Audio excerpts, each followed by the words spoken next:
Preseason started on May the 2nd, and we on that day we saw 2 games. We saw the Las Vegas Aces take on the Dallas Wings. That game was at Notre Dame. Me, Mama, and Daddy were there.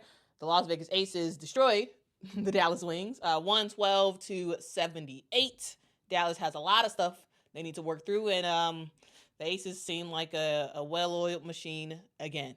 Okay, we also had another game that happened on Friday as well. We saw the Chicago Sky go against the Brazilian national team. Now, again, guys, remember, this Brazilian national team is a team that does not have their WNBA players playing for them. A thing to note about the Brazilian national team is their head coach is Pokey Chatman. Pokey Chatman is an assistant coach in the WNBA, which means that they were not coached by their head coach in Friday's game and in Sunday's game as well, because Pokey Chatman is with the Seattle Storm, of course.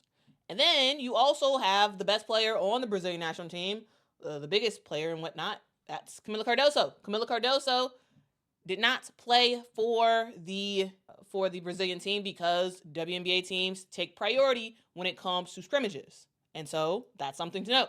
They did not have their best player in Kamilla Cardoso. She actually played against them instead of playing for them. They also didn't have Damiris Dantas as well, who is a very good player as well. She's someone who, yes, is also on the Brazilian national team, but did not play with them as well. So that's the thing to know. When it comes to these international teams playing against WNBA teams during preseason, if there is any WNBA tie, then a player or a coach cannot participate. So no Damiris Dantas, no Kamilla Cardoso playing on the court, and you have to use an assistant coach as your head coach because your head coach is an assistant coach with the Seattle Storm. Put that in mind. Also, this Brazilian national team actually has some high school players on it. They have some incoming college freshmen on this team. This is a very young team. This is a very inexperienced team. And so the reason why I'm saying all of this is I just want to make sure you all keep this in mind. All right?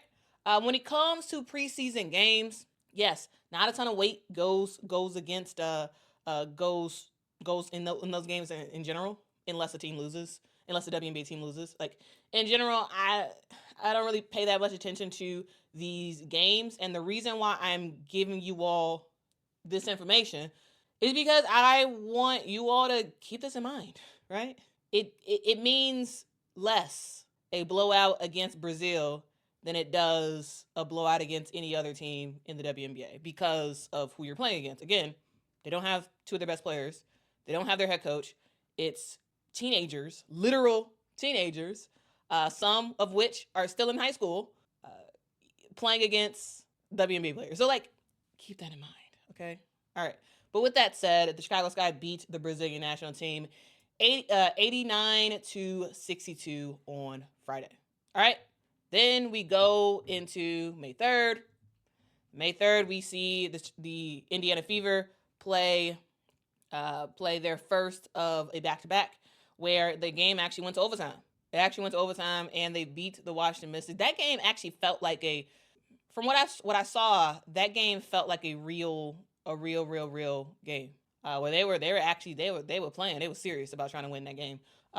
Ultimately, the Indiana Fever ended up winning 79-74. Then we saw yesterday, we saw 2 games as well. We saw the Indiana Fever destroy the Brazilian national team 108-44. And like the funny part was like, you could tell they were players on this Brazilian national team that were like fangirling over Caitlin Clark. I thought it was kind of funny. I thought it was kind of funny that like they were fangirling on Caitlin Clark. I thought that was pretty funny. Anyway, after the game, they showed some of the Brazilian players lining up to get Caitlin to autograph their jersey, which I thought it was cute. Like, I thought it was like a cute little thing that young players would do. Like, oh, even though I'm playing against you, I'm very excited to play against you. You're so awesome. But anyway, I thought that was kind of funny. Anyway, that game happened. It was domination, Anyway, Moving on to the Seattle Storm versus Connecticut Sun.